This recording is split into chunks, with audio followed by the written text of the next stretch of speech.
Okay, thank you. The meeting will please come to order. Hello, everyone. My name is Trippy Congo, President of Wilmington City Council. And on behalf of all of my colleagues, we want to thank you for joining us this evening. Today is Thursday, July the 13th. Also want to thank everyone who has joined us virtually. Just a public note, for any public comments, there is a Google Form sign-up link in the chat for any City of Wilmington resident who resides in one of our 8 councilmanic districts or taxpayer who would like to speak. Public comment will take place after non-legislative business. We are going to have opening prayer by Akira Granado. Heavenly Father, we have assembled to handle the affairs of our city. As we do so, we ask for your guidance and understanding. We pray that our city reaches a place of peace and safety. Keep us out of harm's way and bless those who are in authority. Let respect be key in all our endeavors. Amen. Amen. At this time, we will recite the Pledge of Allegiance.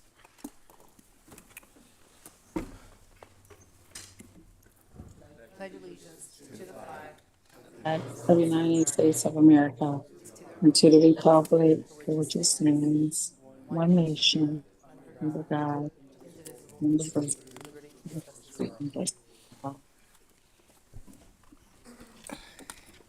Clerk, please call the roll.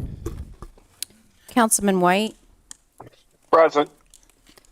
Councilmember Darby, Present. Councilmember Oliver, Present. Councilmember Harley, Present. Councilmember Fields, Present. Councilmember McCoy, Here.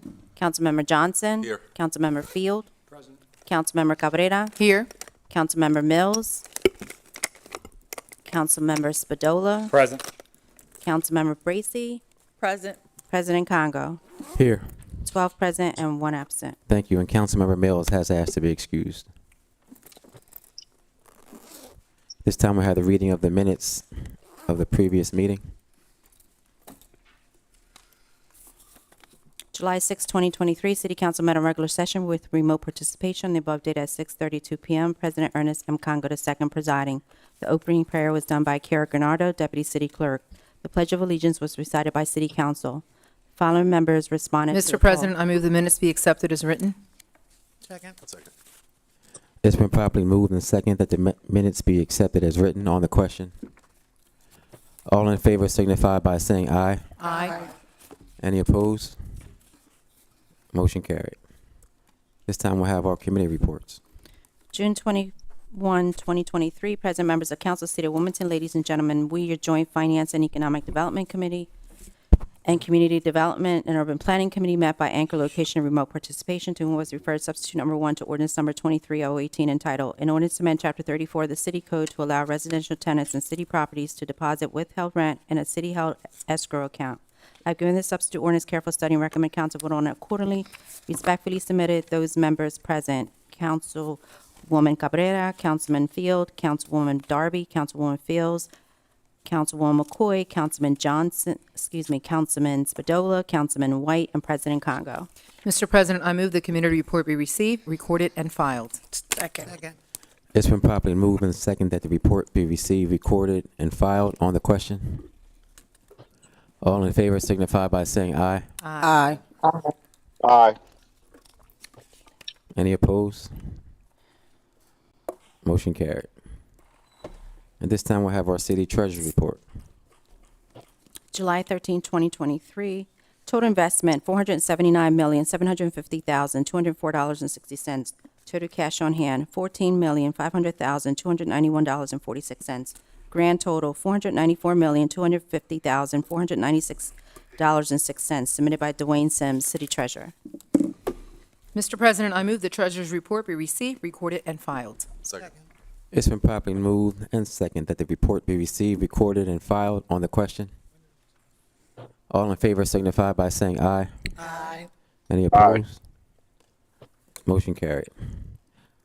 I'll accept a motion to move to accept all non-legislative business. So moved. Second. It's been properly moved and second to accept all non-legislative business. On the question, all in favor signify by saying aye. Aye. Any opposed?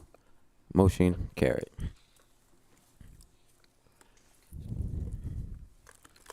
Councilmember Cabrera. Yes, Mr. President.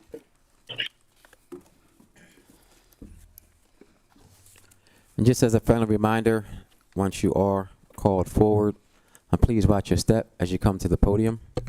Mr. And also, President, if you are part of a group, please consider using one speaker from the group who will have up to 2 minutes to convey your message. Thank you.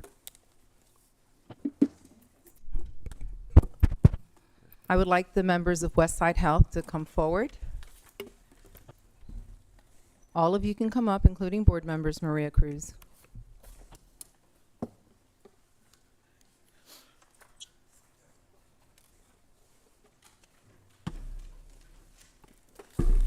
We have two presentations this evening for the organization. One of them is recognizing the 35th anniversary that Westside Health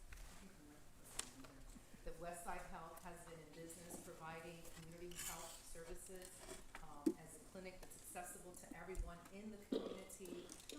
All the West. Okay, thank you. We're having technical difficulties with the mic at the podium, so WITN is going to send someone out now to fix it.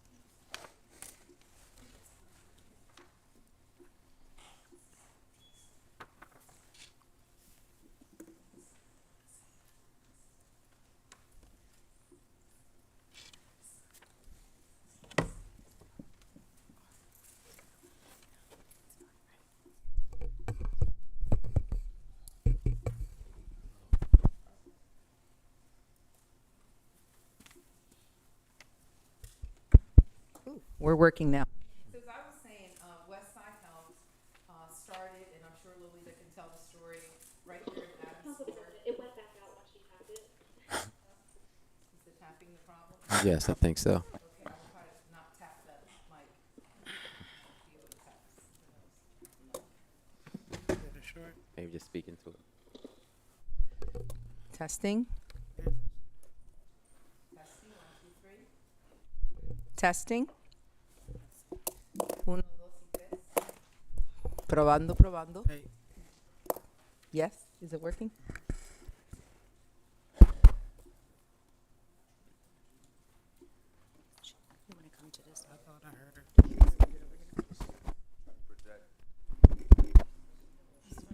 Councilmember Cabrera, did you want to come over to this podium over here? You know what? We're just going to switch sides. Let's go this way. Yeah, those are blue.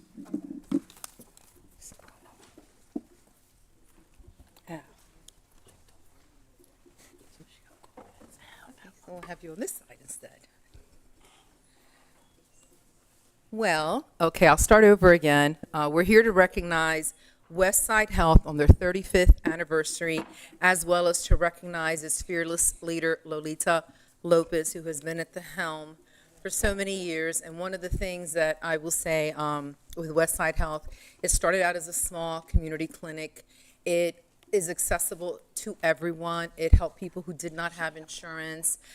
They do things on a sliding fee scale.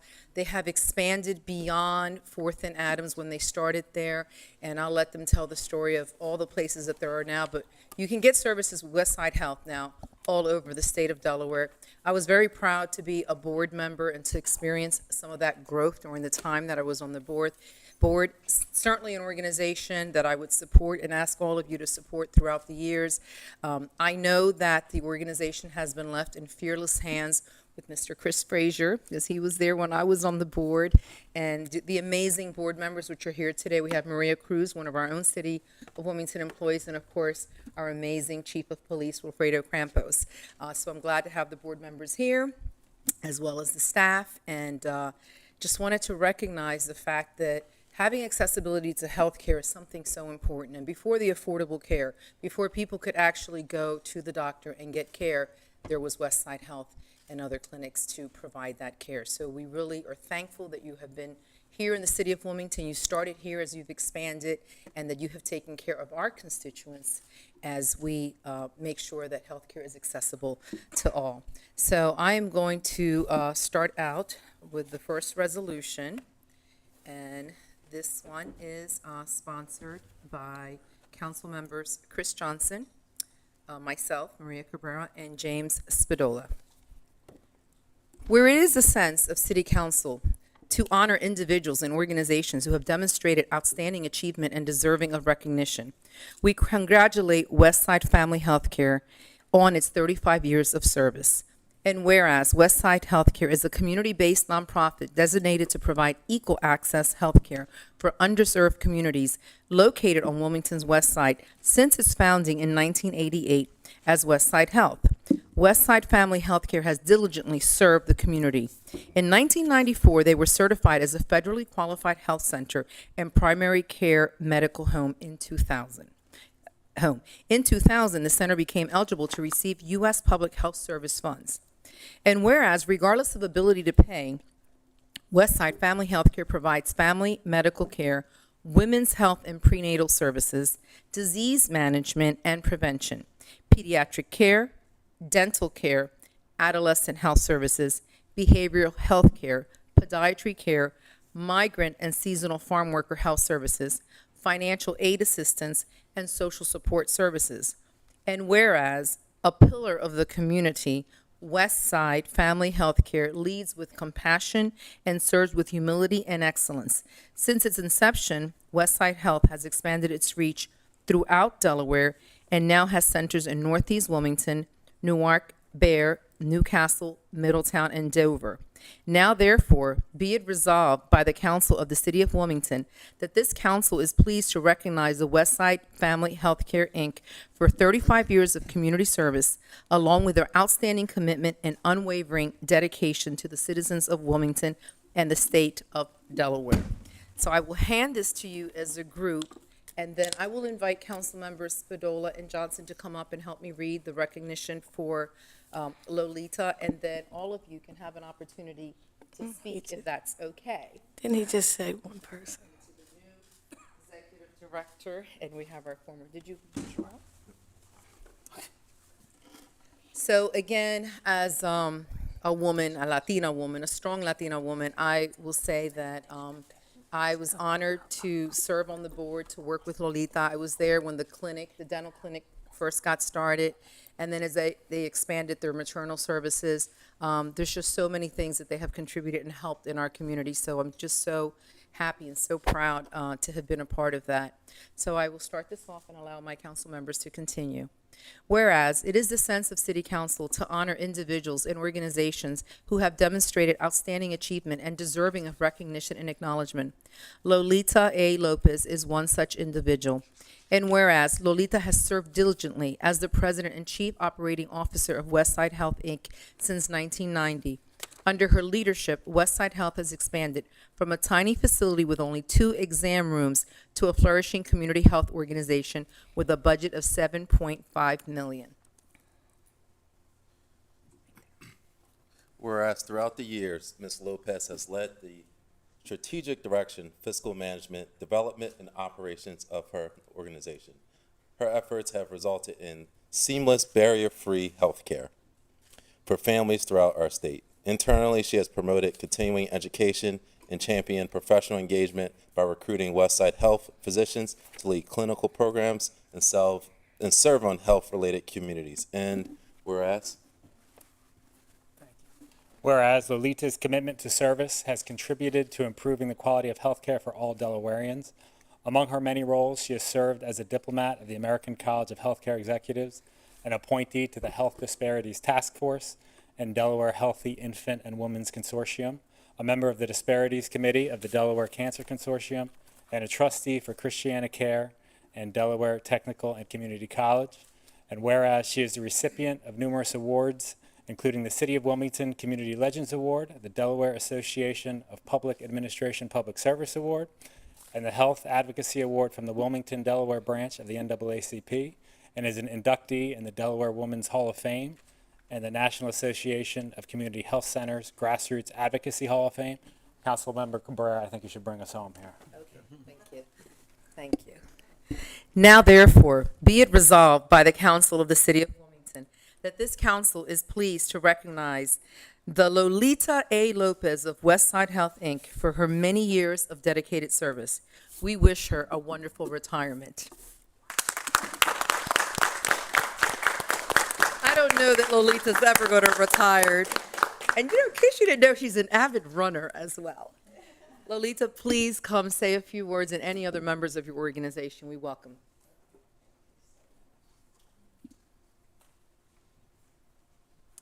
Can you see me? Thank you so much. I am truly honored. This was a beautiful recognition, and thank you, Councilwoman Cabrera, for inviting me and for making all of this happen. I'm not going to say a whole lot about Westside. You heard a lot in the resolution.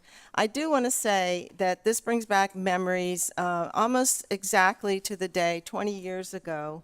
I stood here before the Wilmington City Council and accepted a recognition regarding, I don't know if somebody here might remember, back in July 3rd in 2023, there was a 3rd Street explosion, and it was a gas explosion, and right behind our 4th Street Health Center. And at that time, all of our employees, our physicians, our nurses, responded so quickly, triaged 9 victims, and that all happened before EMS was even there. So I was so proud of that moment, watching our employees serving our community, and I'll never forget then Mayor James Baker said in a newspaper article, "Thank God we have a community health center in our community."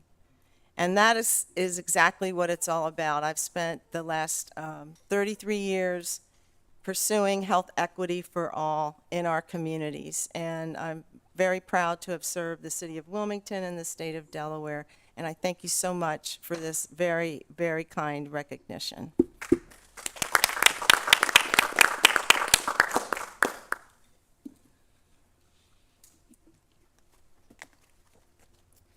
Good evening. Good evening, Council President Congo and council members. We appreciate the opportunity to speak. Thank you for the technical assistance as well. I'm Chris Fraser, President and CEO of Westside Family Healthcare, and it's really my honor to fill the shoes and follow the legacy that Lolita has established. We so much appreciate this City Council and your leadership and service to the city.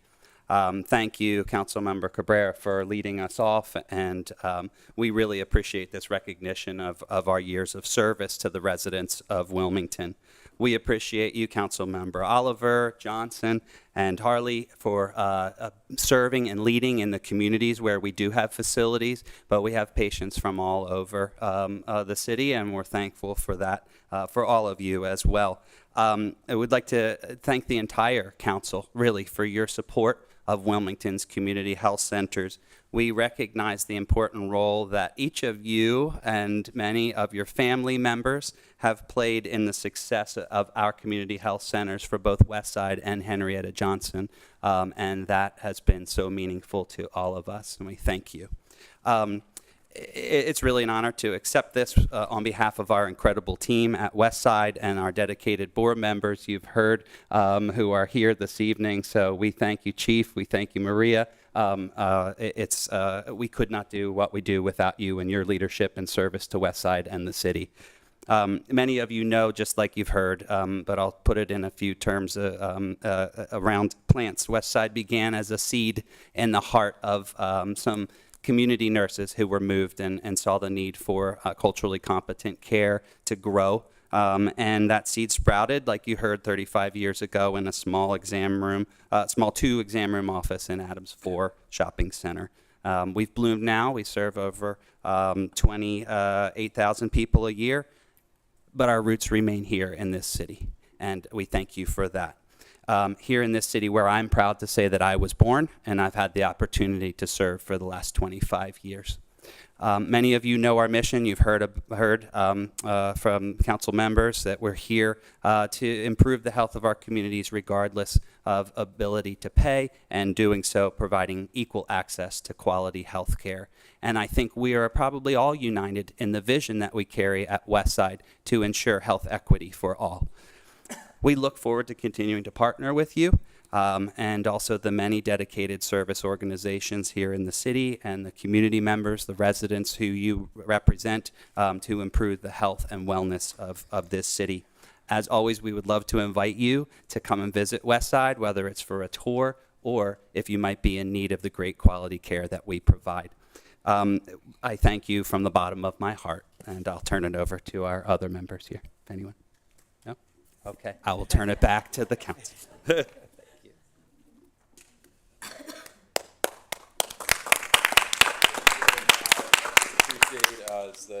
the original home base is within the 7th district, and it's always been appreciative of just not only providing health care, but providing a safe space.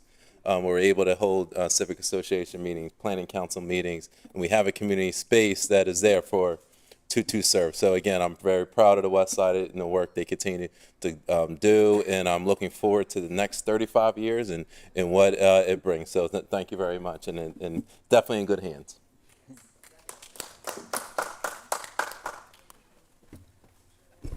Ditto Councilmember Johnson's comments, and I just want to congratulate Ms. Lopez on her non-retirement, because we all know she's got well, you should work on the re-part too. You deserve it.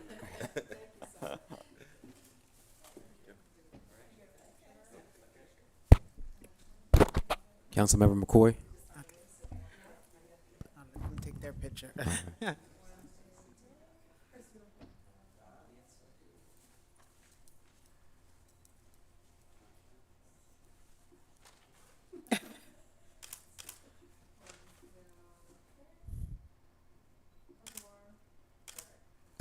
And just before you walk back to your seats, we do have some remarks from Councilmember McCoy. I just would like to say congratulations to your 35 years, Westside Health. I am very pleased to see that Lolita gets a chance to finally relax and go to her beach house or plant some flowers, whatever it is that she wants to do. You deserve it. I have to say that Westside Health, a lot of people know that I've actually am in the community outreach field, and it's because of Westside Health took a chance on a banker, someone who only knew anything about banking, and took a chance on me and gave me a job there. And I'm just so appreciative because I took that road and I kept going with it. So I thank you, Chris Frazier, for hiring me. I've had a great time, and I am still one of the 28,000 that actually come every year. My doctor's at Westside Health. Can I say something? Councilmember Fields. Thank you. I just want to say congratulations on your 35-year anniversary. And Miss Lolita, I know you're not going to retire, but you're going to just take a little break and keep things going. So congratulations on that as well. You served the community for many years, and I remember when Westside Healthcare was in Adams Ford. And I was a young child, so I just remember that being there.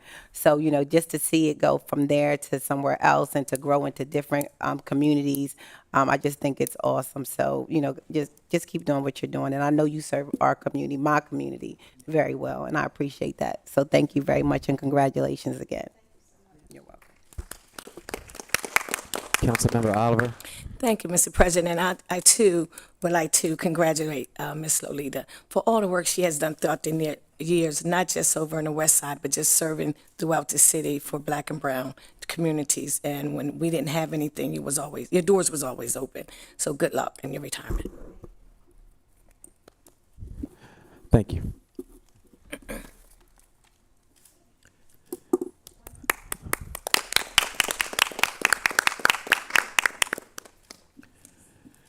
We do have sympathy resolutions that need to be added to our agenda results. From Councilmember Harley, a sympathy resolution for Darlene Terry Webb, and from Councilmember Oliver, sympathy resolutions for Valerie Evans, Alima Tilson Hui, and Florence G. Garlick. At this time, we will move to public comment. Again, as a friendly reminder, there is a Google Form sign-up link in the chat. For any City of Wilmington resident who resides in our councilmatic districts or any taxpayer who would like to speak, your time limit is 3 minutes. Please keep your comments of general matters pertaining to our districts or the city or council business. And please address me as the president. Please do not address any council members directly. And also please watch your step as you come forward to the podium. Okay, we're going to use the podium to my right. All right, first we have Dwight Davis.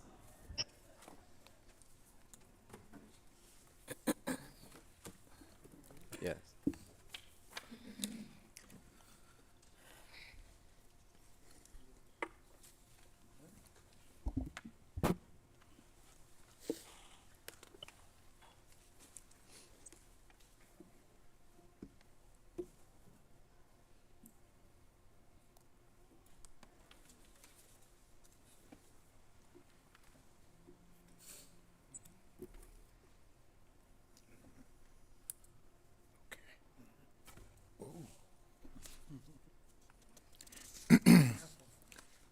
Good evening, Mr. President. Good evening, members of Wilmington City Council and citizens and friends of the city of Wilmington. My name is Brother Dwight L. Davis. My name is Brother Dwight L. Davis, and I am the founder of the African National Day of Assembly Reparations and Freedom Coalition.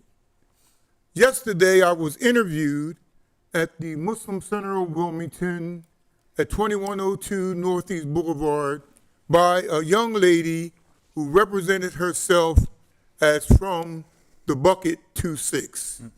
She was, in fact, a staff member of Delaware Online, and she was conducting interviews concerning West Center City and the Mayor Pazicki's administration from 2018 up to the present. And she asked me questions concerning the mayor's neighborhood stabilization program. Unfortunately, I had to say to her, I can speak to you about the mayor's destabilization program in West Center City, and that the mayor, this administration, had taken the West Center City strategic plan that we had put into effect, the West Center City community, and he has since used that for his own administration's products that they are taking credit for. I'm going to say this because it's very important. We swear on the Bible, those that are Christians and others. And there is a small passage in the Bible, in the book of Matthew, that speaks about that there is the individual who walks throughout the community. And this individual likes to be called Mayor, and as he walks through the community. And he wants to be recognized in the seats of honor at the banquet halls, and he wants to be given credit for what he hasn't done. In addition to that, we also discussed the reparations task force meeting on Monday over at the Powell Center. And at this particular meeting, Logan Heron gave a very excellent presentation of the Riverside Renaissance Development Project. And we also addressed that, as this is a project that is being sabotaged by environmental toxins. And the toxins coming in and around this particular project are coming from the Wilmington Strategic Plan, the Wilmington Port. And at a later time, we will discuss this a little bit more in its entirety and read the day's newspaper, and you will know exactly what I'm speaking about. Thank you very much for the extra time, Mr. President. You're welcome. Thank you. Brother Abdullah.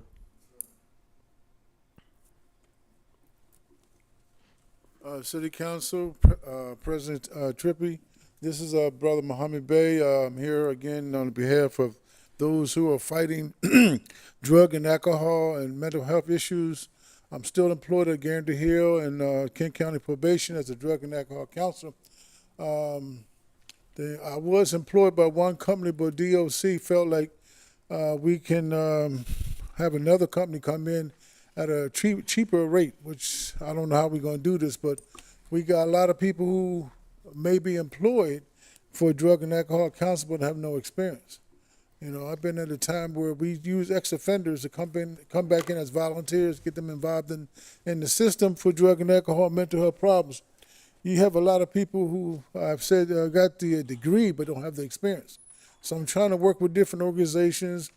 I got some meetings I go to from the Latino American community that I'm trying to work with as well, different individuals and organizations. We got a pandemic going on here in Wilmington, all over the country with drugs and alcohol, mental health issues. So now here in Delaware, you have to go to prison to get help. And that shouldn't be, because we no longer have connections. That was one organization that does drug and alcohol counseling in the community. So I'm trying to do what I can, and hopefully I can get help, whether from the city council, whether from the state or the federal government, whatever. We got some serious problems. My concern is about the children in the next generation with drugs and alcohol issues. So I'm hoping that we can turn this thing around by using ex-offenders, come back in as volunteers, come back as employees, because they have the experience and knowledge. So make that useful for the city. You know, just have to go to Del Tech, get some education, that sort of thing. But I'm just concerned because it's an issue that need to be addressed. And that's why I'm here today, just trying to bring up to date on what I'm trying to do to address that problem. So I thank you for letting me speak. Thank you. You're welcome. Thank you.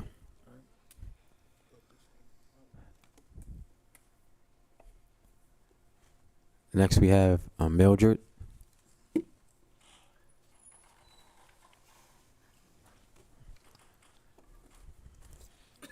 Please watch your step as you come up to the podium, and please introduce yourself. And thank you for joining us.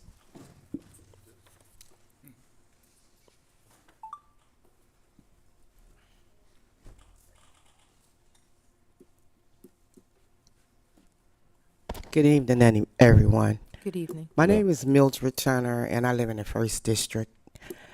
And I came out tonight because the last couple of nights I've been walking in the community supporting a councilwoman with a few different things in reference to senior citizens. And just last night I had heard that she was going to be censored in front of city council for something that happened in April. And I just wanted to come say, because I have a past and I've made some mistakes too. And I just wanted to say that we all do that. We all make mistakes. And it's like after you've been recommended for something that you've done, I just feel like we leave it alone. You know, we're in front of city council tonight, and this is public. So once again, something that she's trying to put behind her is in front of her again. And I just wanted to come and voice my opinion because I've stood in front of like the same people and went through the same things again. And it's just real hard to get past it if we're going to keep reminding the person of it. Thank you. Thank you. And next we have Teresa Oliver. Again, please watch your step as you come to the podium, and please introduce yourself.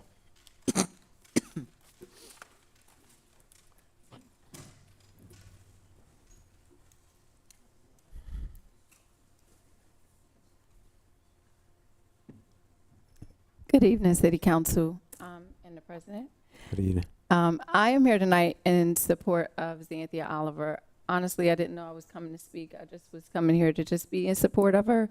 But I do, and I would like to say, I recognize that there was a situation that I believe and I thought, according to the paper, had already been resolved.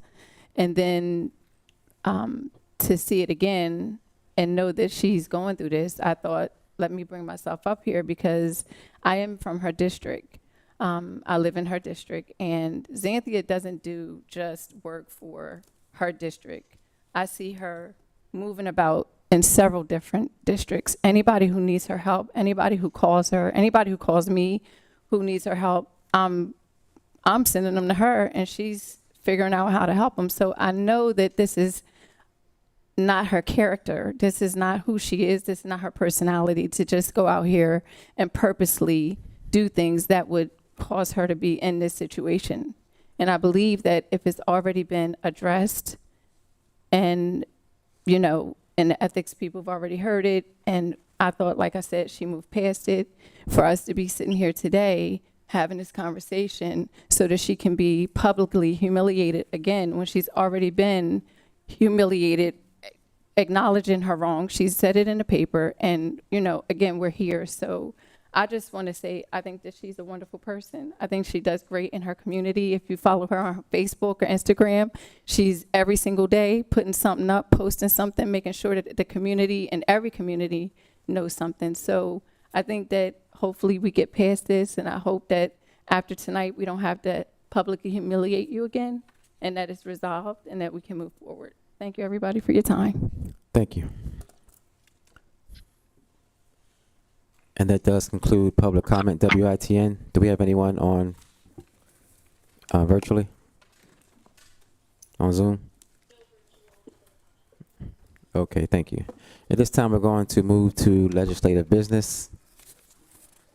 And for council members, this is a friendly reminder that pursuant to council rules for all legislative matters, the sponsor is entitled to speak first and last and during debate. Each council member may speak up to twice, may speak twice for up to 5 minutes. Councilmember Darby. Yes, Mr. President, I have a resolution to present. Resolution 23046, Agenda 0333. Whereas as legislative representatives elected by the citizens of Wilmington, I move this resolution be received, recorded, and filed and adopted by a yea and nay vote.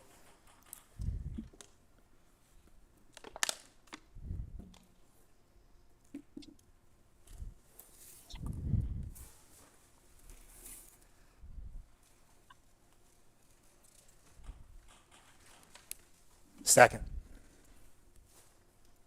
It's been properly moved and second that the resolution be received, recorded, filed, and adopted by a yea or nay vote on the question. Yes, so this resolution is really about awareness, transparency, and accountability.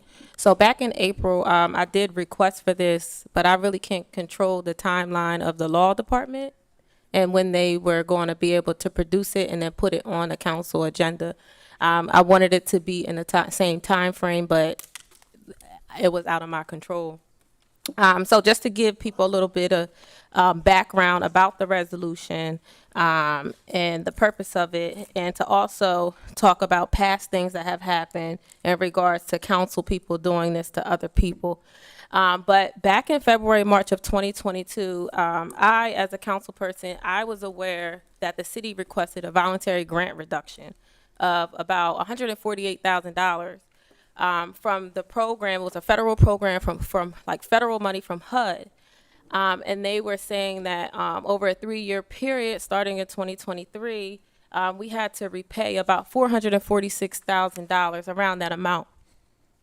And I wasn't present the last session, right? And I wasn't clear what was going on. So the person I'm going to ask questions.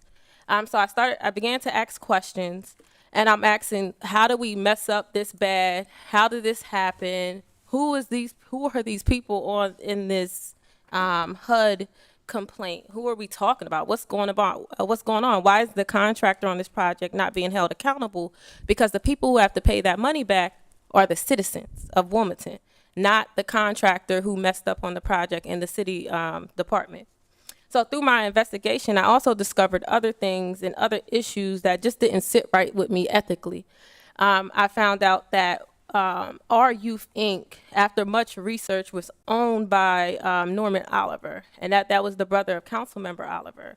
So an ethics complaint was submitted just for the HUD finding, right? So it wasn't even looked at for her entire career on other things that possibly could have been voted on for her brother to receive funds. But these funds, which makes it so serious, is that they were mismanaged and brought harm to the community.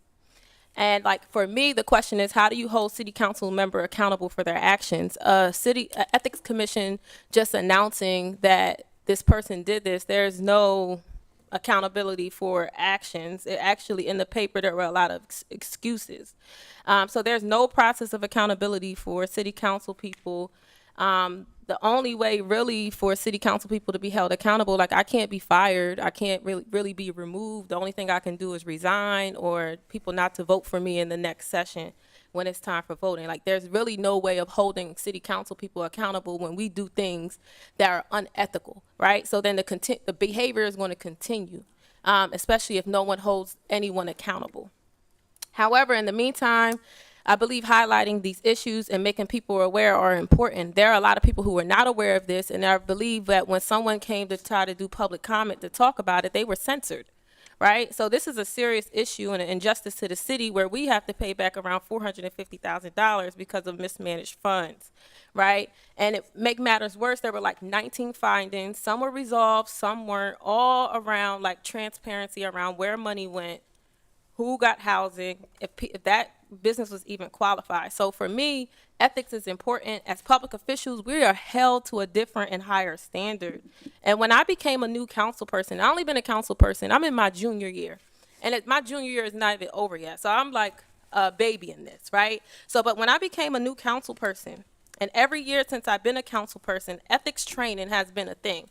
And I, as a new council person, know that if I'm connected to something, I cannot vote on it. So I have a nonprofit called Black Mothers in Power.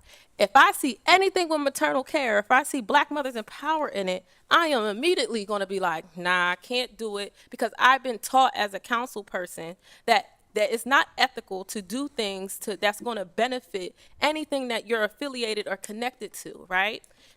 So it is very clear to us that if you have ties or connections to something, that you need to vote present. Right? This is told to us. There's a form we fill out every year. I can't remember it, but literally we write out, they ask, what board member are you, boards are you a part of? What debts do you have? They literally ask for your whole life, right? And Yeah, if 30 you're seconds on your first 5 minutes. I only got 30 seconds? On your first 5 minutes, yes. Okay. So basically that's just saying this is about ethics. It's important. And then for me, it's just that in the past, there's other ethics violations that have happened, and people who have been censored for nearly having an opinion. And for me, it's very clear that it didn't even cause harm when that person was censored. So are we going to hold back on a council person because you're friends with them, or we're going to be silent about this just because it's a certain council person, when clearly in the past we have held people accountable for things that they have said or done as a council? So this is nothing new. I'm not doing anything new. I'm copying and repeating what other council people have done to other people when there has been an injustice or they feel like something was done wrong. That's my 30 seconds. Thank you. Councilmember Espadola. Thank you, Council President. This is one I've struggled with. It's painful to discuss, and I feel pained, and I look at you right in the face that I feel pain that I'm going to support it. I consider, our relationship has ebbed and flowed. It's probably more valleys and peaks right now. You do a lot of great stuff, as we just heard about. You're doing that great air conditioning giveaway coming up soon. But ethics is something that I've stood for before this body. And the Ethics Commission spoke on it, but council hasn't spoken on this matter. We don't have to relitigate it tonight, but the definition of a censure that I pull up, it simply says the expression of formal disapproval. We heard what the Ethics Commission said, and this is an opportunity for council members to speak their piece. And then I agree, we put it behind us, we move on, we focus on the business of the city. And I'm grateful. This incident, the original incident, happened in 2020. In 2021, this council passed my legislation to mandate ethics training annually to remind us of what a conflict of interest is. Ideally, this wouldn't have happened if that legislation was in place prior. But I think at the end of the day, we hold ourselves to a higher standard. This was not an insignificant amount of money that went to our youth. And I just think this council, we need to, next time we have an opportunity with ethics legislation to hold ourselves to a higher standard. We shouldn't engage in a game of what about them, what about that. We should do what we can to prevent censuring colleagues in the future, and having good guardrails is a way to do that. Thank you. Thank you. Council Member Johnson. So this is not very difficult for me.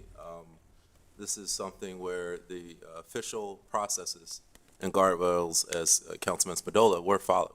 There was a duly authorized investigation by the Ethics Board, and they came out with the reprimand. Councilwoman Oliver had an attorney, she had legal counsel. The whole process played out the way it should. And I believe it should leave at that. I get that, people want to relitigate this, but I don't think we should be here to do that. We should be here to move with the official business of council. And if I recall last time on the 107, there was a reprimand, was not ethics. It was more character. It was more issues dealing with, frankly, abusive staff and colleagues with this individual. And so it was a different nature. And I certainly get what happened was unfortunate, but again, we have to move on. And, I think we look at what censure is, per the definition, is a official disapproval. And what I can say is, even though what occurred was unfortunate, I wholeheartedly approve of Councilwoman Oliver as the effect she has had on this community and effect she has had on the city of Wilmington is unparalleled. She works hard. She will call you at 7 a.m. She'll call you at 11 p.m. She is doing the work. And again, this is not excusing what she did. Whatever happened was unfortunate. But as a council, we can't sit here and turn swords toward her and disapprove and bat her down. She's already been drugged through the mud enough. I get what happened. But again, as an official reprimand for council, I don't believe we should take that step. I think this is enough. The official reprimand was enough by the ethics board, and I think she has learned. So that's my piece, but I hope my colleagues join me. And again, not saying that we approve of what happened, but saying that we approve of the Councilwoman Oliver. Thank you. Councilmember Cabrera. Thank you. He who has not sinned, throw the first stone. And I understand what happened. And I could say that any one of us could innocently make the same mistake. We sit on boards, we represent so many organizations. A lot of the fundings and the things that we vote on this council go to a lot of those organizations. Certainly better to go through the law department and make sure that we're doing the right thing. But sometimes when you sit here and you're taking these votes, you don't look at all the minuscule details. I wasn't here when it happened. But I will echo what Councilman Johnson said. I wasn't here on the council, the last council. Those that were, you guys, a lot of stuff happened, and it didn't look good. It didn't look good in the public, didn't look good in the media, and it didn't look good to our constituents. And their main thing is that they say is, looks like you guys are getting along better. You're doing a better job, more happy, because you're there to represent us, not to be getting into these squabbles, and not to say that anything that happens should be taken lightly, but there was a process and there was procedure and it was handled. So even if it took this long for this to come before council, personally, I don't believe or feel that it should be here. I think that whatever was done, it was handled, and we don't have to do this again. It's not a good look, whether it's right or wrong, it's just not a good look. Sometimes you just got to do the courteous thing. We sit here, we're colleagues, we work together, we're here to serve the people, and Councilman Oliver is not perfect, I'm not perfect, all of us make mistakes, we do things. This is unnecessary and uncomfortable, and be it what it may, we want to lead by example. Let's start by leading with example to respect each other enough to do the business and respect our citizens in Wilmington to do the business and not be doing these foolish things on this floor. So I will not be supporting this resolution this evening. Thank you. Councilmember McCoy. I just can't shut up. I will not be supporting it either. Please try to speak into your mic. Thank you. I said I will not be supporting the resolution either. I believe that since the Ethics Commission has already issued a reprimand to Councilwoman Oliver, and she has taken responsibility for actions, further action is not necessary. Additionally, as a legislator, I believe that my primary role is to create or vet and vote on legislation rather than policing other legislators. Instead, I feel like we should be aiming or focusing on the strengthening of the Ethics Commission so they can effectively perform their duties, which I believe that they did. So I just believe that it was terrible that that took place. I'm glad that she took responsibility and not give up excuses, and that I'm ready to move on so that we don't see this happen again. Thank you. Councilmember Fields. Yes, thank you, Council President. I would just like to say, this censor is about behavior. Councilmember Fields, please speak into your mic. Okay. This censor is about behavior that's unbecoming of a council member, and that is clear. I don't approve of any unethical action, but it is clear that when you live in a glass house, you shouldn't throw stones. Thank you, Council President. Thank you. Councilmember Cabrera for your second round. Yeah, I just want to add that there's been times publicly in these meetings, Councilmember Oliver interrupts me, and I may not be happy with her, and there's times that we battle things out and we have our disagreements. But you know, the one thing that we have to do is be mature. When we finish whatever we do on this floor, we walk out of here and we behave like human beings. You know, we could argue about something in a minute, and next thing you know, we're going to go out and have a drink after the meeting. You know, we got to stop taking things personal. We got to understand business is business. When we're here, we're voting on things. We may not agree on this floor. We may disagree. We can battle things out. But at the end of the day, it's about being respectful. And I have seen behavior that's been very unbecoming on this floor since I've been back, which I'm shameful to say, and I hate to have to answer to people about how people behave on this floor when I'm out in the public. So I'm just saying, let's do better. Let's do better. You know, it can't be personal. And I understand that it may not be personal and that we're just trying to follow procedures, process, and make sure that things are done right. But that was already followed. I'm sorry. I just had to add that because we know that my colleague here comes at me sometimes when I'm up there and I come after her, but we're good. You know, we're going to respect each other. That's it. Thank you, Councilmember Bracy. Thank you.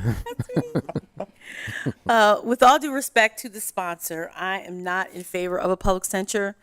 In April, the Wilmington Ethics Commission issued a public reprimand to address any violations to the Code of Ethics.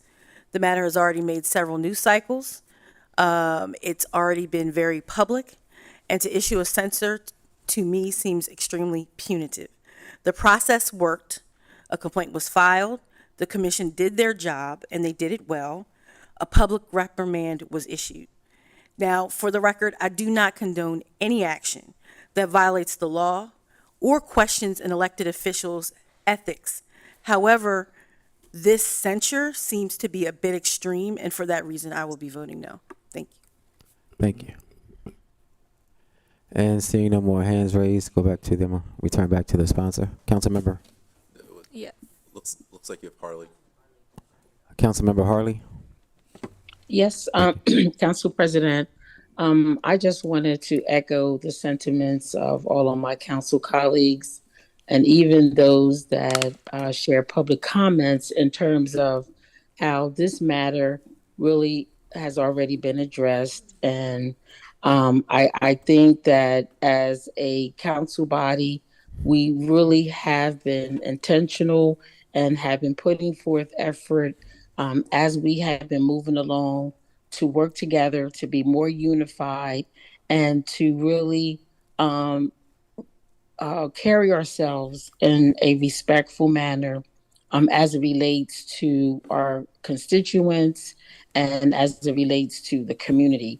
And so for that reason, wanting to put this behind us and moving forward in a way of being more unified, being more professional, being more respectful, not only to each other and one another on this floor, but I just want to add, even outside, saying things in the community amongst ourselves. I'm hoping that after tonight, that just like this censure, hopefully will be done away with.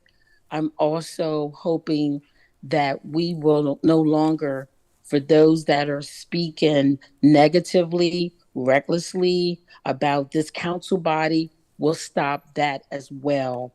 There are people that are sharing how there's people talking about this council on social media and how it looks very bad. So again, let's address it all, not just this tonight, but moving forward, can we please also address speaking negatively of this collective body on social media and out in the community, because the community does not like it. So for that reason, just like I didn't vote for the censure in 107, because it has nothing to do with moving the city forward. It has nothing to do with benefiting and valuing our community. I will not be voting for this censure on tonight. I want to move forward, and I want to move forward with respect and unity for our community. Thank you, Mr. President. So I will not be voting for the censure. Thank you. And Councilmember Fields for your second round. Yes, I meant to say, and I will not be voting for this resolution. Thank you. And seeing no other hands raised, going to Councilmember Oliver. Thank you, Mr. President. I'd like to echo what most of my council members have stated. I have already came in front of the Ethics Committee, and this has been discussed and it has been handled, and that's all I have to say. The Ethics Committee gave me my reprimand, and I've accepted it, and I'm done with this conversation. Thank you so much. Thank you. And I'll return back to the sponsor for final comment. Yes, thank you. So just to address a few things. So this is, I'm willing to work with anyone, as I still have in emails trying to pass legislation. So for me, it's nothing personal. I don't go to sleep thinking about anyone here. But this specific is in regards to censorship of not her as a council person, but her specific action in this. And I'm glad we were able to have a discussion as a council about this. And I wasn't looking tonight even for the resolution to pass, because I knew it went past, right? But this is more for the record, for the conversation to have been had. I wish it would have been had been held earlier, but I can't control the law department in regards to drafting resolutions and when they'll be available. But so I'm glad council was able to have this discussion, because they did not, and that it contributed and added to what the Ethics Commission. So I hope this conversation is recorded on file for the public to hear and also to be a part of. So thank you. Thank you. Clerk, please call for the roll. Councilmember White. Councilmember White. Councilmember. No. Councilmember White, no. Thank you. Councilmember Darby. Yes. Councilmember Oliver. No. Councilmember Harley. No. Councilmember Fields. No. Councilmember McCoy. No. Councilmember Johnson. No. Councilmember Field. No. Councilmember Cabrera. No. Councilmember Spadola. Yes. Councilmember Bracy. No. President Congo. No. 10 nays, 2 yeas, and 1 absent. Declare defeated. Councilmember Harley. Oh, yes, Mr. President. I have a resolution to present on your behalf. Resolution 23047, Agenda 0334, whereas City Code Section 3537A states that the Wilmington Civil Rights Commission shall be composed of 7 residents of the city. And whereas City Code Section 35-37A further states that the mayor shall appoint 5 members to the commission. And whereas commissioners are subject to confirmation by resolution of City Council, approved a majority of all members of City Council. And whereas City Code Section... I move this resolution be received, recorded, and filed and adopted by a yea and nay vote. Second. Second. It's been properly moved and seconded that this resolution be received, recorded, filed, and adopted by a yea or nay vote on the question. Yes, Mr. President, this resolution is being presented for review and approval. This resolution reappoints Brianna Denby to the Wilmington Civil Rights Commission for a second 3-year term. Thank you. Councilmember Johnson. I would like to be added as a co-sponsor. And I'll just say I'm glad Attorney Denby is willing to serve again. She is a superstar in our legal community. For those who haven't met her, in terms of the work she's done at the Attorney General's office and now in private practice, and the amount she does for community. She's been part of what we're trying to do in the legal community in terms of Black attorneys who are giving back at every step. So, Ms. Denby, thank you, thank you for continuing to help us, and looking forward to your future work. Thank you. And seeing no other hands raised,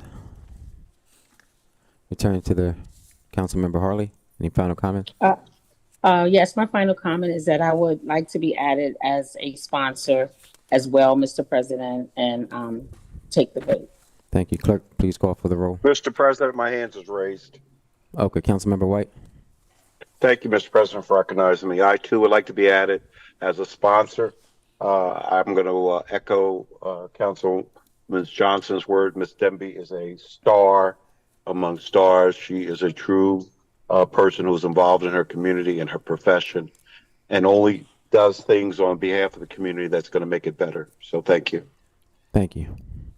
Clerk, please call for the roll. Councilmember White, Yes.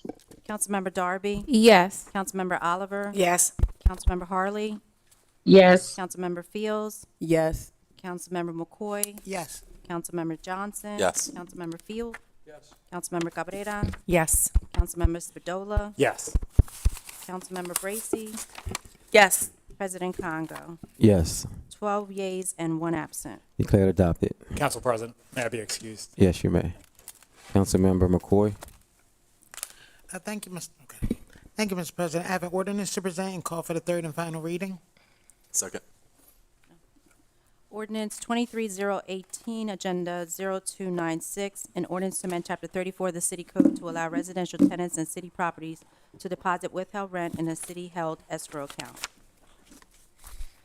Mr. President, I have a substitute to present in lieu of that ordinance. Substitute number 1 to ordinance 23018, revision 1 to agenda 0296, an ordinance to amend chapter 34 of the city code to allow residential tenants in the city properties to deposit withheld rent in a city-held escrow account. Mr. President, I move that that be known as the enacting clause of the substitute ordinance and call for a yea or nay vote. Second. Second. It's been properly moved and seconded that be known as the enacting clause of the substitute ordinance and called for a yea or nay vote on the question. Yes, so this rent withholding ordinance is actually something that's been on the books, I believe, since about '68. When it comes to Wilmington ordinances and the muni codes, it has not been used for, very often. I don't think, maybe but a few, maybe once or twice. And since then, last year we definitely had an instance where it may have actually been a tool to help some of our residents of Wilmington when they went through that whole eviction because of issues going on with their housing, and they end up having to leave because of their quality of life was totally dismantled, and they had to be told to go because it was a danger. So we're hoping that rent withholding will be something that a tool that they can use, perhaps to get some of those things, fixed. So we had to revise Chapter 34. So that it would not be a conflict to the state's landlord tenant codes was actually something that was more so written more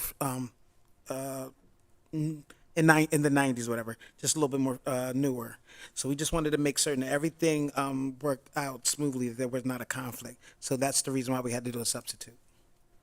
Thank you, Councilmember Johnson. I would like to be added as a co-sponsor. This again is very. You talk about neighborhood stabilization. This has been first and foremost, along with this council, how we've pushed for tenants' rights to counsel. So this, in conjunction with the rent escrow, is going to be a game changer.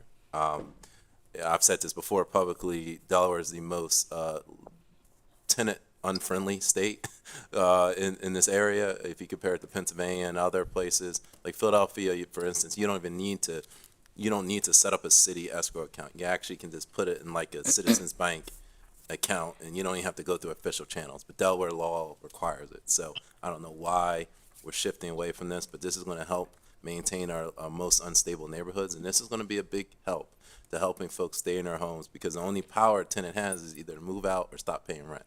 And most of the time they can't afford to move out, so stop paying rent is the only power they have. So whatever we can do to help them will definitely help us improve our city.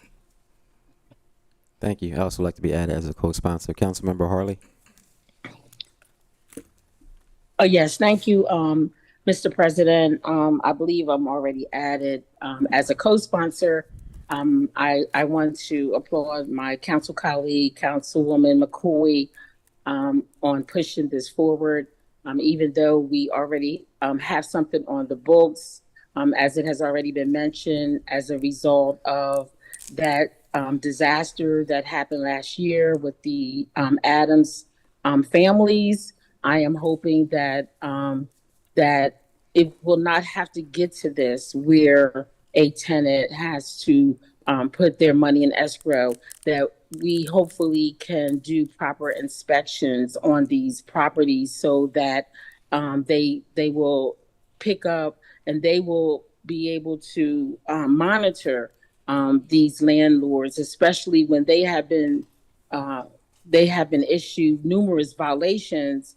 I'm just hoping that this was also an opportunity for L&I to be able to improve and even conduct more inspections, so we don't have to get to this. But if it gets to this, if a tenant is in this situation, that we do at least have something for them to be able to address their situation. So thank you for sponsoring this legislation, Councilwoman McCoy, and I'm hoping the rest of my council colleagues will sponsor it as well.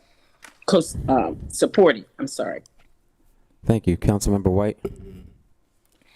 Yes, Mr. President, I too would like to be added as a co-sponsor. Thank you. Thank you. Councilmember Darby. Yes, I would like to be added as a co-sponsor. Thank you to the sponsor for taking on this. This is going to be a game changer in the city. There are so many renters as we've been knocking doors, talking to people, trying to get them educated about their the tenants' rights. And then you came to one of the meetings to talk about the rent escrow and trying to just educate the community about their rights and renters about their rights. Like, this is going to be a game changer for a lot of families in our community. I can't wait to promote this in our education and workshop classes that we do across the city in regards to tenants and landlord rights, the landlord code. So yeah, add me as a co-sponsor. This is going to be a game changer, but I hope next year we could update this, because the one on the state will hopefully pass, and then they can actually hold the full amount instead of just 2/3, which I think it should be the full amount, but we don't want to be out of compliance with the state. So yeah, I'm in full support. Thank you. Thank you. Councilmember Oliver. Thank you. I too would like to congratulate Councilwoman McCoy. She's been working on this for quite a while, and I too have been in contact with the Homes Campaign. And this also goes right into what Councilman Johnson is doing as far as the water escrow. So, kudos to you, and keep up the good work. And I too would like to be a sponsor. Thank you. Thank you. Councilmember Field. I just want to express a couple of concerns about this. So I recognize that there are. Please speak into your mic, Councilmember. I recognize that there are some significant situations out there where this is a good way to protect tenants, including some that we've seen in the news recently. However, I have concerns about this as a citywide ordinance that would govern all rental situations. One concern is that I don't think there's been an opportunity for landlords to be involved in this discussion, who in all instances this would apply to. And I'm pretty sure that, at least in my district, the vast majority are not even aware that this exists. But a bigger concern I have concerns about the workability. So when I look at the section city obligations, for example, so the city right now has problems enforcing large sections of the code.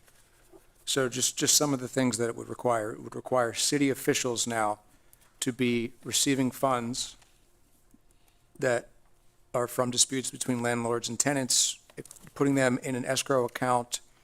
It would then require city officials now would be required to send notice to landlords, referring offending landlords to the law department. So I just, that's a big concern to me because I don't have confidence that this can be successfully implemented based on the level of discussion that we've had so far, which is one committee meeting. And I just don't think that, I just have a lot of concerns about this. Thank you. Councilmember Bracy. I'd like to be added as a co-sponsor. Thank you. Councilmember Cabrera. I am already a co-sponsor, and I guess to bring clarity is, we have laws in the books that are not being implemented, and this particular law actually is a state law that they have not been enforcing, and we're one of the few states that aren't enforcing it. I mean, I am support of business people, and I am support of our landlords, our good landlords, who make the investment, who take the time, who do what they're supposed to do, and they are compliant. Councilman Field brings up a very valid concern in the sense that our license and inspection department, which I hope now they're up to full staff, will be able to handle the inspections that are required without there being a wait time. We certainly don't want anyone who is in business who still has to pay a mortgage on a property to not have access to their funds, and that any holding of these funds is done in a way that is compliant and fair and that there is valid cause. But the way that, I mean, I just think it shouldn't even fall on the city for us to have to do this, and Councilmember McCoy is doing it because it's not happening. To read in the paper recently this week that that very landlord where those people were displaced, and the city took the hit for that. Not only financially have we put out money to help these folks and continue to do so, but we're the bad guys because they were put out without any warning. And it's not about whether the city did their job or not. Those very tenants wouldn't call the city when there was issues. They just opted to share electric or to live without electric or to live with a water leak. But none of those people should have been paying the full amount of rent that they were paying, because it's not like that man takes Section 8 or subsidized housing. They were paying more rent in that block than I was paying a block away in a 10 times better living condition, which is so sad. And to this day, he is now taking and fighting, having to pay his fines because he still has not fixed those properties to where they should be. They will not pass inspection. And that was just in the news this week. So there has to be accountability. And if this is what we need to do to get the ball started and to make sure that if you're doing business in the city, a restaurant cannot open and conduct business without having been inspected and without the Board of Health signing off. So why are people living in deplorable conditions, children dying from asthma attacks because of the mold, because we don't hold our business owners that happen to be landlords, property owners, accountable the same way we will shut down and hold accountable any other business? No. It's not that we're not friendly or we don't want to work with the landlords, because I respect them and many of them are doing a great job and we appreciate them providing housing for our residents. But it's about accountability. Make sure that people are living the way that they should live, that they are living. I mean, there's animals that live in better conditions than some of the residents in our city with the way these properties look. And I've been there to visit many of them as they call me about concerns. So I am fully in support. Thank you, Councilmember McCoy and the rest of the council members here. And now it's really about holding the state accountable to make sure that they're doing their job so we wouldn't have to be doing this here today, and that everyone is held accountable statewide. Thank you. Thank you, Councilmember Fields. Yes, I'd just like to be added as a co-sponsor. Thank you. Councilmember Johnson. Thank you very much, Council President. I think Councilwoman Cabrera said it the best, but I think this is, again, one tool in our toolkit.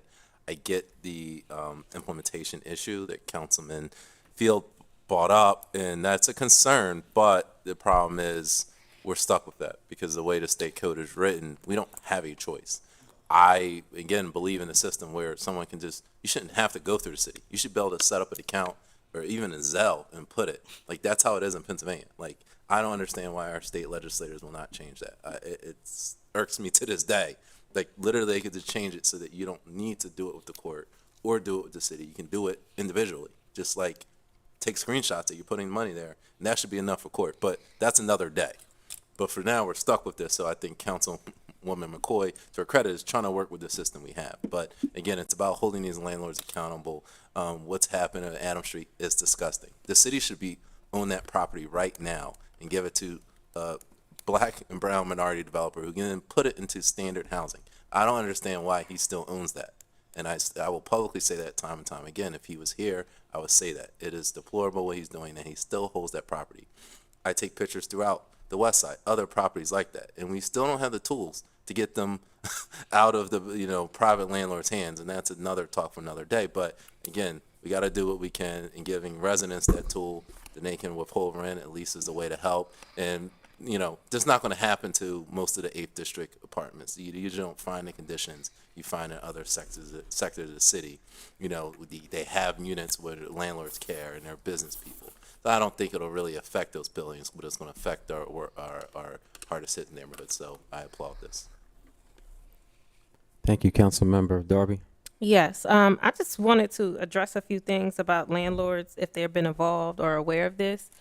So City Council, there's a landlord engagement lab, and we had a landlord town hall. So City Council and Councilmember Johnson, Councilmember Cabrera, Councilmember White were there, and we have been building relationships with landlords throughout the city and having these conversations already.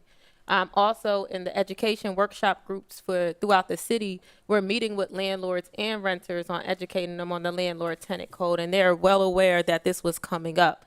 Now, are some of them happy with it? No, maybe not, right? But they have been engaged. They have been involved. We have the Landlord Engagement Lab where we have landlords, property managers, renters who all sit on this engagement lab for the city. And we are talking about these things coming up and issues. Now, are all of them in favor of it? No, there are some who are, right? I feel like it's like a 50-50 split. But we have to protect tenants in our city.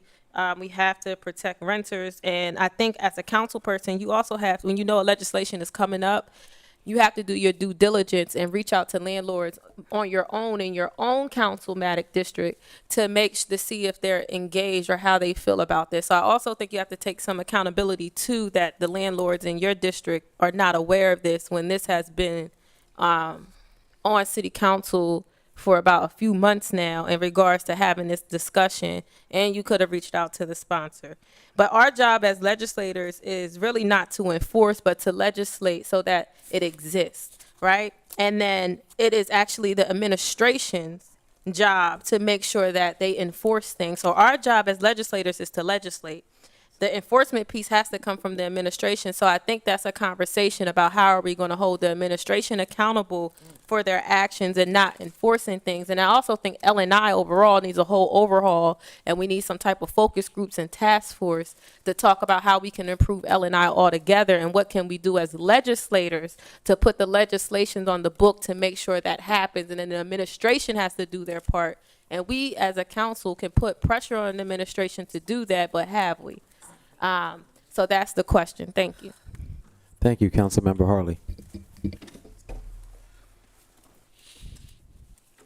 Yes, Council President. I don't want to be repetitive as it relates to what has already been said in terms of yes, there are some. It's a catch-22 in some regards, but at the end of the day, I believe that if the landlords are doing their due diligence, I feel as though that, like Council Member Johnson already mentioned, and it is true. I spoke with an attorney about this as well.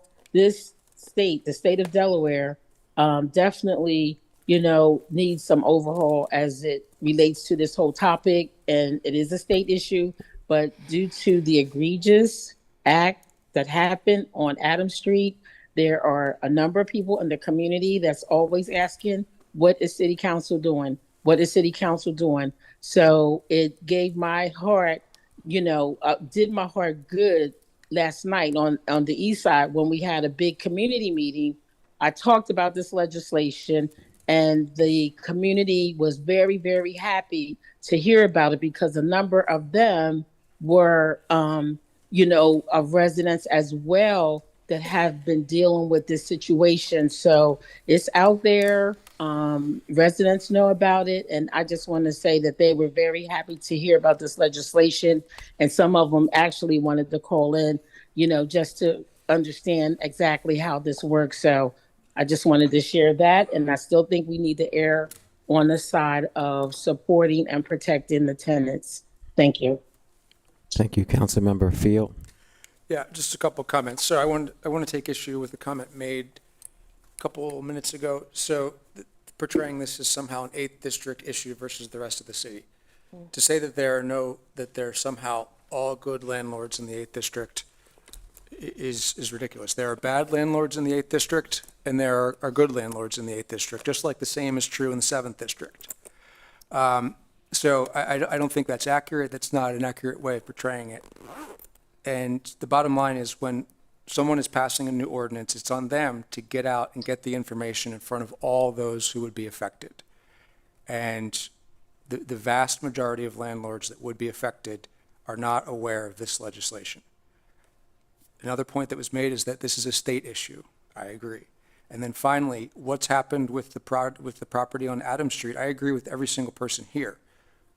But that's one situation, and this ordinance is addressing that one situation, but it would apply to the whole city, to all situations. And so I'm skeptical that this is the right way to go. Thank you. For your second round, Councilmember Cabrera. I just want to add that that very landlord from Adams Street also owns property in the 8th District, and he's just as non-compliant over there as he was anywhere else. So it's, and the Landlords Association, they reached out to us, and like Councilmember Darby mentioned, yeah, they're not happy. They may not like this. They might be worried about how it's written and how this could hurt them financially if it's abused, but I think that there are measures in place that you can't just start withholding rent without due cause. But taking into account the comments that Councilmember Field is making, we do have to proceed with caution, but the most important thing is that we have to proceed. Thank you. And I will return to the sponsor. Almost forgot who sponsored it. Okay. For a final Thank you. comment. So I did take down a few notes. I just want to state to Councilman Field that I do understand what you're coming from. We wanted to make certain that we did not get a bunch of frivolous complaints. So along with this piece of legislation, the affidavit was drafted that needed to be completed by an L&I inspector. You were not going to withhold your rent because you got cracks in your ceiling. It had to be something substantial in order to withhold your rent. And so when it comes to the state issue, there's been a long time. I know that John could actually attest to this. It's been a long time coming since we got here. I actually asked for this time last year, probably, I think about the end of May, beginning of June last year. And in that time frame, not only were we doing all of this research to figure out what could we do, then we also understood that one of our state representatives was trying to do something with the state. So we tried to wait to see if she could get this passed. And we wanted to make certain that, because if it passes through the state, it supersedes what we do here. But even though we managed to get through one committee, we're still waiting, and I could not wait any longer for the citizens, for the residents here of Wilmington. I wanted to make certain that we had something in place until the state finally made up their mind. The other thing was also, the reason why we had to make changes to the ordinance is because it would not work the way it is now. In 68, like I stated, the landlord tenants codes was not created. So there's many conflicts, and also we no longer have municipal courts that are working here within the city. Like, we don't have that. So we had to figure out a way to make this more of a voluntary thing and not have the courts involved, so that we can still provide a tool for our residents while we figure out with the L&I and inspectors, as we figure out how we make certain that the landlords are going to be held accountable to make certain that they have their electric, their water, or whatever it is that's going on that they have been blind to as their tenants have been complaining. So we made certain that I make certain that there's I share the affidavit so that you guys can see all of the things that we're asking for to make certain that we are able to move forward and feel confident that they'll be able to state their case when need be. So we just want to provide a tool. I feel that it is not that for a whole year plus to go by and nothing happened, and we provided no type of assurance that the residents of Wilmington could try to not let this happen again. If you are paying your rent and your landlord is not taking care of business, then you should not be in this boat. It is what it is. So I just wanted to make certain that we went ahead and we move forward. I pray that State Representative Dorsey Walker gets the chance to get this through at the end of the year or next year, whenever that happens. But if not, Wilmington will have what it needs. Thank you. Clerk, please call for the roll. Councilmember White. Councilmember White. Councilmember. Yes. Councilmember Darby. Yes. Councilmember Oliver. Yes. Councilmember Harley. Yes. Councilmember Fields. Yes. Councilmember McCoy. Yes. Councilmember Johnson. Yes. Councilman Field. No. Councilmember Cabrera. Yes. Councilmember Bracy. Yes. President Congo. Yes. 10 yeas, 1 nay, and 2 absent. Declared adopted. Mr. President, may I be excused, please? Yes, you may. Thank you. Councilmember Johnson. Yes, Mr. President.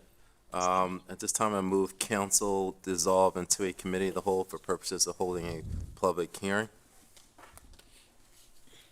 So move. Second. It's been moved and second that council dissolve into a committee of the whole for the purpose of holding a public hearing on the question. Mr. President, this is a, let's say, this, we have a, we have a revision to substitute 1 to Just a ordinance. Excuse me one moment, Councilman Johnson. You're Lady Beth? dissolving into the committee of the whole for the purpose of holding a public hearing, correct? Correct. Yes. Is your call for affidavit? All in favor signify by saying aye. Aye. Any opposed? Motion carried.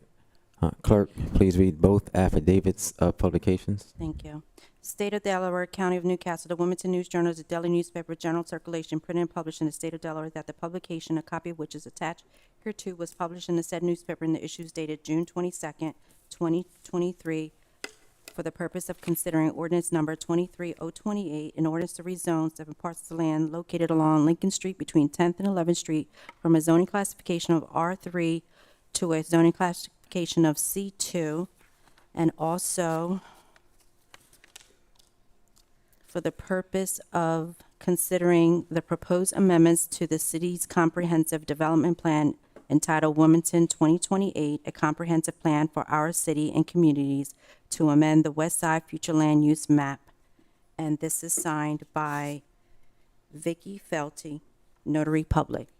That's both affidavits of publication. Thank you. At this time, I move that affidavits of publication be made a part of the record. So move. Second. It's been moved and second that the affidavits of publications be made a part of the record. On the question, all in favor signify by saying aye. Aye. Any opposed? Motion carried. Clerk, please read the Planning Commission report. June 27, 2023, dear Ms. Seho, attached for City Council's consideration of City Planning Commission's revised Resolution 2-23 and 323, along with the related Department of Land Use and Planning reports. At their June 20th, 2023 meeting, the Planning Commission voted to At recommend. this time, I move the Planning Commission report be made a part of the record. Second. It's been moved and second that the Planning Commission report be made a part of the record. On the question, all in favor signify by saying aye. Aye. Any opposed? Motion carried. Planning Department rep, please come forward. Please join us. I think we have her by Zoom. Yes, I'm here With this your report. evening. Shall I proceed? Yes, thank you. Thank you. Good evening. I'm Gwyneth Kaminsky with the Department of Land Use and Planning. On the agenda this evening are public hearings for both the rezoning of Lincoln Street and the necessary comprehensive plan amendments required to support that rezoning. I will be addressing both of these in my presentation. The rezoning action was prompted by a request from Johnny Orihuela of Yuri Properties LLC, which originally called for the rezoning of 2 parcels of land. The first is located at 1010 through 1018 Lincoln Street, which includes the 3 Amigos Mexican Grill and 2 upper-story apartments. The second parcel is located next door at 1008 Lincoln Street, where a single-family dwelling and an accessory parking lot are located. Prior to the rezoning request, the property owner for 3 Amigos received permission from the Zoning Board of Adjustment to expand this non-conforming restaurant use, but did not receive permission to allow the sale of alcohol at the restaurant because it would constitute a change of land use. Instead, it was recommended that the property owner seek a rezoning. The owner submitted a request for C2 secondary business center zoning for the 2 parcels because under C2 zoning, the non-conforming status of the restaurant and the upper story apartments would be eliminated, and additionally, the rezoning would permit the sale of alcohol for on-site consumption at the restaurant. After reviewing other land uses in the immediate area, planning determined that 5 additional parcels should be included in the rezoning action to address issues with other non-conforming uses in the immediate area. These adjoining properties are situated adjacent to a larger C2 district, and this rezoning would serve to expand that C2 district. Current land uses on the affected parcels include 4 single-family residential dwellings, auto-related uses such as dealership, repair shops, and auto storage, commercial storage, the restaurant and the apartments, and accessory parking. With the exception of the 4 single-family dwellings, which are a matter of right, all uses within the affected area are currently non-conforming under the existing R3 zoning. The rezoning from R3 to C2, however, will correct this situation. For 3 Amigos Grill, the non-conforming status of the restaurant and its accessory parking, as well as for the apartments on the 2nd floor, would be eliminated under C2. The rezoning would also permit the sale of alcohol for on-site consumption at the restaurant.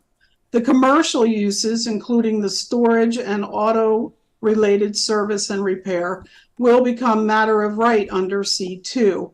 And the 4 single-family dwellings, which are currently matter of right uses under the existing R3 zoning, they will remain a matter of right under the proposed C2 zoning with no impact.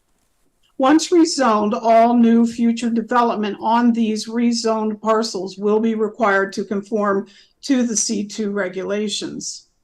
Now, to move forward with the proposed rezoning action, the city's comprehensive development plan, entitled Wilmington 2028, a comprehensive plan for our city and communities, must be amended first. The rezoning area is located in the West Side neighborhood, and the West Side future land use map currently indicates medium density residential land use for these parcels, which is consistent with the existing R3 zoning, but not with the proposed C2 zoning. The proposed amendment to the West Side map would change the land use category for the parcels in the rezoning area from medium density residential to neighborhood mixed uses land use, which is more consistent with the types of uses permitted in the proposed C2 zoning. Now, just before the June Planning Commission meeting, the property owner of 1008 Lincoln Street, which is next to 3 Amigos and includes that as accessory parking lot, requested that their property be removed from rezoning consideration. Eliminating 1008 Lincoln from consideration still results in the desired outcome for the applicant, 3 Amigos Grill, namely removing the nonconformity of the use and the ability to serve alcohol. The parking lot would still continue as a legal non-conforming use, and the single-family home remains a matter of right under the existing R3. As such, the Planning Commission voted to recommend to City Council that the 6 remaining parcels of land be rezoned to C2. They also recommend changing the West Side future land use plan to reflect neighborhood mixed use for these parcels, which is consistent with the C2 zoning. And the pending legislation this evening reflects this recommendation. In summary, rezoning the 6 parcels along Lincoln Street between 10th and 11th Streets serves to expand the large C2 commercial zoning district that exists to the north, while eliminating the current non-conforming status of various commercial and apartment uses that are located on these parcels under the current R3 zoning. Thank you. Thank you. Are there any questions from council? Any questions from anyone in the public that would like to speak for? Councilmember White. No, Mr. President, my hand was up inadvertently. Okay. All right. Thank you. Is there anyone from the public who would like to speak for this legislation? Is there anyone from the public who would like to speak against this legislation? And WITN, do we have anyone on Zoom with their hands raised from the public? Thank you. Councilmember Johnson. Okay. At this time, Mr. President, I motion that we move council to the regular order of business. Second. It's been moved and second that council return to the regular order of business. All right. At this time, Mr. President, I have a resolution to present. Resolution 23048, Agenda 0335, whereas Section 5600 of the Wilmington City Charter provides that modifications to the city's comprehensive development plan may be recommended by the Department of Planning and Development, renamed the Department of Land Use and Planning, with the advice of the City Planning Commission, adopted by City Council resolution after a public hearing. And whereas. Yeah, at this time, I move for the resolution to be received, recorded, and filed, and adopted by a yea nay vote. Second. It's been properly and second that the resolution be received, recorded, filed, and adopted by a yea or nay vote on the question.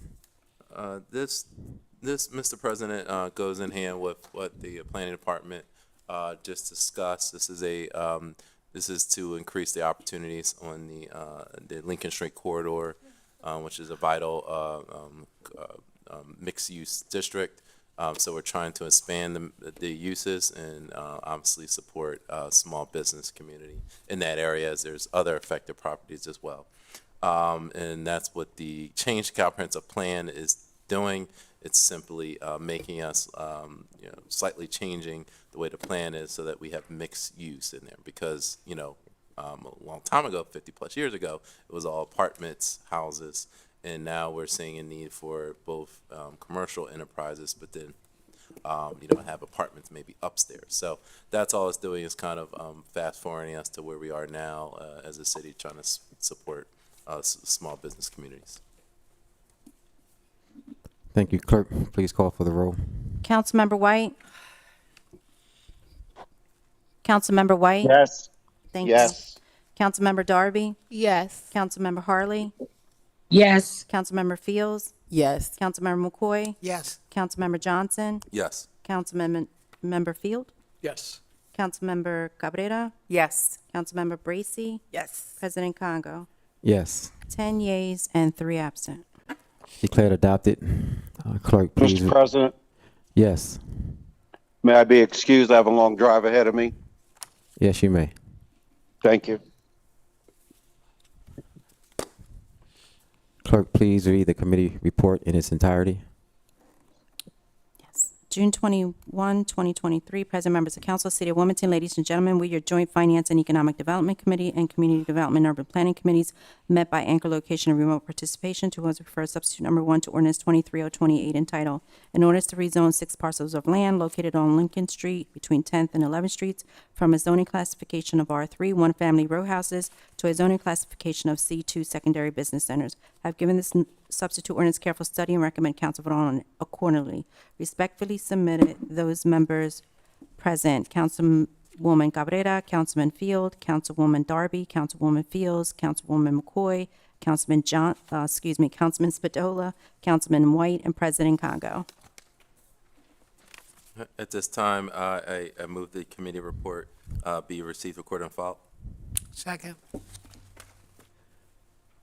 It's been moved and second that the findings be made a part of the record, that the committee report be made a part of the record. On the question, all in favor signify by saying aye. Aye. Aye. Any opposed? Motion carried. Clerk, are there any findings? Yes, sir. Please read the findings. Sure, thank you. To the Honorable President Congo and members of council, from Elizabeth D. Power, Senior Assistant City Solicitor, dated July 12, 2023, in regards to City Council findings supporting the enactment of substitute number 1 to ordinance 23028 to rezone 6 parcels of land located along Lincoln Street between 10th and 11th Street from a zoning classification of R3 to zoning classification of C2. Includes, please find a copy of the findings prepared in connection with the City Council scheduled public hearing on July 13th, 2023 regarding the above referenced zoning ordinance. The findings supplement the record of the City Planning Commission and its report, as well as the record of the council's public hearing, and the law department advises their inclusion in the record as a means of complying with Delaware court decisions and involve zoning ordinances of county governments but the principles of which apply to Wilmington as well. In this instance, the findings support the provisions of the ordinance. The findings and the ordinance reflect the recommendation approved by the Planning Commission at its regular meeting following its public hearing on June 20th, 2023. At that meeting, the Planning Commission approved its revised Resolution 323, which recommended the zoning proposed in the ordinance. The enclosed findings support those recommendations. Councilman Johnson. At this time, I move that the findings be made a part of the record. Thank you. Second. It's been moved and second that the findings be made a part of the record. On the question, all in favor signify by saying aye. Aye. Aye. Any opposed? Motion carried. Okay. And lastly, Mr. President, I have an ordinance to present and call for third and final reading. Ordinance 23028, Agenda 0325, an ordinance to rezone 7 parcels of land located along Lincoln Street between 10th and 11th Streets from a zoning classification of R3, one-family row houses, to a zoning classification of C2, secondary business centers. Okay. Mr. President, I have a substitute to present in lieu. Substitute number 1 to ordinance 23028, revision 1 to agenda 0325, an ordinance to rezone 6 parcels of land located on Lincoln Street between 10th and 11th Streets from a zoning classification of R3 one-family row houses to a zoning classification of C2 secondary business centers. Mr. President, I move that be known as an enacting clause of the substitute ordinance and call for a yea-nay vote. Second. It's been properly moved and seconded that be known as the enacting clause of the substitute ordinance and called for a yea or nay vote. On the question, This is simply the actual rezoning classification, as been stated many times on the record, and look forward to having support of council. clerk, please call for the roll. Mr. President, just for the record, they have to state the reason. Yes, council members, if you do support, please state your reason. One of the reasons could be based on the findings or support for the community. Thank you. Councilmember Darby? I support for the community. This is a yes. Yes. Thank you. Councilmember Harley? Yes, based on the findings, yes. Councilmember Fields? Yes, based on the findings. Councilmember McCoy? Yes, based on the findings. Councilmember Johnson? Yes, yes, based on support for the community and based on the findings. Councilmember Field? Yes, based on the findings. Councilmember Cabrera? Yes, based on the findings. Councilmember Bracy? Yes, based on the findings and in support of the community. President Congo? Yes, based on support for the community. 9 yeas and 4 absent. Declared adopted. Councilmember Harley, you may be excused. And that Thank you, Mr. President. and that concludes my business, Mr. President. Thank you. This time we will move to petitions and communication. Councilmember White. He's excused. Oh, yes, thank you. Councilmember Darby. Yes, I am bringing up the flyer. I just want to let everyone know I know tonight we had a piece of legislation in regards to protecting tenants and renters. We also have webinars, if you are interested, where you can meet. It's an hour-long session where you can get questions answered by an experienced attorney and or qualified tenant advocates. The next one is July 22nd. After that, August 9th, August 26th. You can go to cwatu.com, which is the City of Wilmington's tenants union that some residents have started in the city that we're supporting. And we got them connected to an attorney where they'll be able to provide some education and workshops to the community. So if you know anyone in need who needs to get connected to an attorney, a qualified tenants advocate, this would be the perfect way through the webinars. And that's all I have for tonight. Thank you. Thank you. Councilmember Fields. Yes, thank you, Mr. President. I'd like to remind everyone that on this Saturday at William Hicks Anderson Community Center, they are having an open house. And during the open house, I will be hosting, it's called Packed and Prepared for Success College Supplies Giveaway. And that's going to be from 10 a.m. to 1 or until the supplies last. Just bring a photo ID and something that says what college you're going to, something with, saying that you're going to school or that you're already in school. And if the kids are at like a camp or a summer school, the parents can bring the ID and their child's information for college to get a basket. Again, these are free baskets, and it's just something that I thought about doing last year and know that it's going to be an annual thing. And I'd just like to thank my council members that supported me and all my other sponsors as well. Can I say my quote? Yes, ma'am. Stay positive. Better days are on their way. Author unknown. Just one this evening? Okay, thank you. Councilmember McCoy. Thank you. I have a few announcements. On July 18th, the Hedgeville Civic Association will be holding its meeting at the MSK Community Center. The meeting will begin at 6:30. MSK address is 1009 Sycamore Street. On July 25th, I've invited our insurance commissioner, Trinidad Navarro. It is called an auto insurance Q&A. We will be at the Wilmington Library, which is at 10th East 10th Street, and that starts at 6 p.m. I've been complaining a lot on social media about my insurance, and I figured other people may ask questions as well. So he agreed to come. August 3rd, there's going to be movie night at Kosciuszko's Park, and that begins at 8:30. I believe that they're going to be watching SpongeBob the movie. And then August 8th will be Play Streets in Browntown on Stroud Street, and that begins at 6:30 p.m. Okay, so those are for the announcements. I actually have to say some thank yous. I would like to thank the Browntown residents for their consistent representation at the zoning board meetings. We've been having a lot of activity in Browntown, but the Civic Association is doing a great job of keeping the community informed. There's a lot of development happening and a lot of people who wish to develop, and we're making certain that their voices are heard before we make any decisions. The other thing is I just would like to thank the officers of the community engagement, Officer Flores and Harmon, and also Captain Rosario.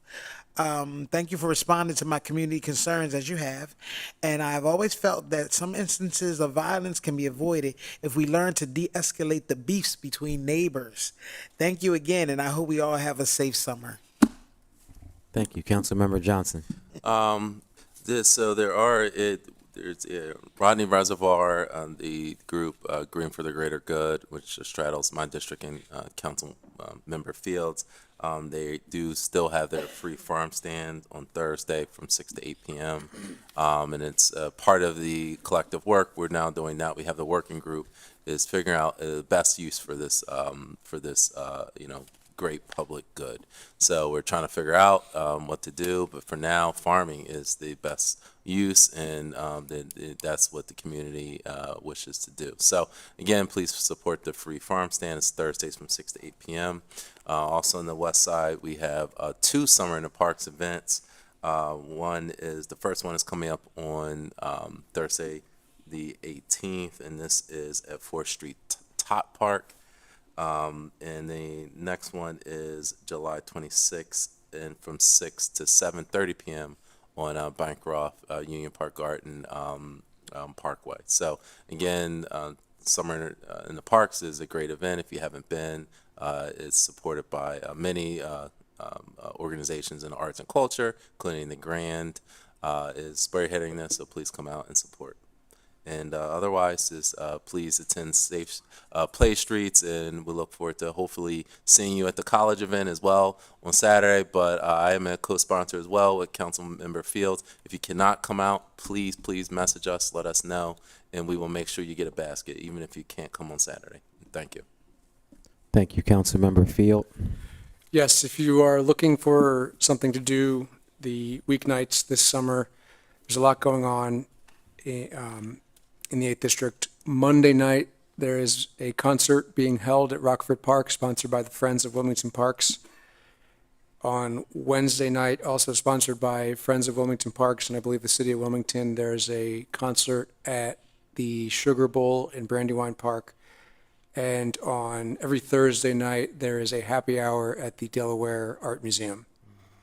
All are very fun events, free and open to the public, and I hope to see you there. Thank you. Councilmember Cabrera. Yes, as mentioned by many of my colleagues, there is much to do in Wilmington this summer. A lot of it is at no cost so that our residents and children can enjoy themselves. So first of all, obviously it's hot, it's summertime, so always look in on your seniors and those that are most vulnerable to help them stay cool, stay out of the sun on the hottest days. And when the children are in the pool, which helps you cool off, there's pool safety. So many drownings happening at this time of year. So keep that in mind. Our parks, there's some spray parks where people can go to cool off. And we have our pools are open, officially open, I think today or tomorrow. There are many farmers markets and events that are taking place, concerts throughout the city. As mentioned, open streets and safe streets are coming throughout the city. So check out the neighborhoods where they might be. This past week, we were in the 1st District over by Harlan Elementary School. It was a great event. On the same night, that Tuesday, Brandywine Village is hosting their concerts every Tuesday for the next 12 weeks from 5 to 7:30. Enjoy a free concert. There's a farmer's market there. There's vendors. So there's plenty to do. Cool Springs Park has their farmer's market as well as music and activities on Thursdays. So I hope that everyone does enjoy that. I noticed this past week in my own neighborhood, children riding around in bikes and using their sneakers to stop. And I asked them, do you have brakes? And they're like, no, we don't have brakes. I'm like, okay, the Urban Bike Project people, take your kids there. They will get the bikes up to par. Bike safety, I mean, not having brakes, a car comes, considering that they're going down the hill where I notice nobody seems to want to stop at that stop sign. We just have to be careful. And speaking of safety, not sure that I was ready to speak about this, but I really would ask that people who own pets exercise more caution on how they house their pets. I can't dictate on how people raise their pets and don't acclimate them to humans and other animals. But 2.5 weeks ago, I was attacked by a dog in my neighborhood. It went after my dog, and in trying to keep my dog safe, I'm the one who ended up getting the brunt of it. So, and I know that it wasn't intentional, that the gate was open and whatever happened, happened. But the point is that it could have been worse. And I'm glad that it wasn't. I don't even want to talk about it because I'm getting emotional. But it was very traumatizing. So just think that if it was a small child, as some of the neighbors said, I walked the neighborhood with my child.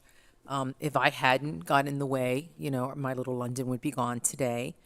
I'm glad to still have my hand and my fingers. Not sure how I'll feel about animals after this and when the PTSD sets in. But people, you got to be responsible. And I know things happen. If you're going to have dangerous breeds, make sure that you have locks and the doors don't come open and gates don't come open. If you're going to let them out, make sure that everything is secured. And best of all, be a better owner and teach your animals and acclimate them to get along with others versus having breeds that you just keep them in the house. They only know you, or they're hostile. I mean, it's not their nature. It's not that they're born like that. Really, it is the owners who are to be responsible about this. So I hope that this doesn't happen to anyone else, to any child. As we see in the news, many stories of, people dying at the hands of a dog attack. I'm glad and thankful it wasn't me, but it broke my sense of peace. It broke my security, where I felt so secure in my new home, and I have fear now that I didn't have before. So please, just be careful. Exercise caution. That's all I can say. Thank you. Thank you. Councilmember Bracy. Nothing tonight. Thank you. Again, I would just like to thank everyone who joined us in council chambers and also virtually. We are going on our official summer break. Our next council meeting will be on Thursday, August the 24th. But if you have any questions or concerns, please still feel free to reach out to us. We will all be available, I think. But no, seriously, please call us, and we will definitely be able be there to help you through your concerns. I do want to give and offer our condolences to one of our very own colleagues, Anita Hawks. Her sister passed away. Also, just want to announce that Northside Day is going to be on July 22nd over in Price's Park. And again, thanks everyone for joining us, and have a great holiday. And please keep in touch with us if you need anything whatsoever. I will accept a motion to be to adjourn. So moved. Second. All in favor? Aye. Aye. Any opposed? Motion carried. Thank you, everyone.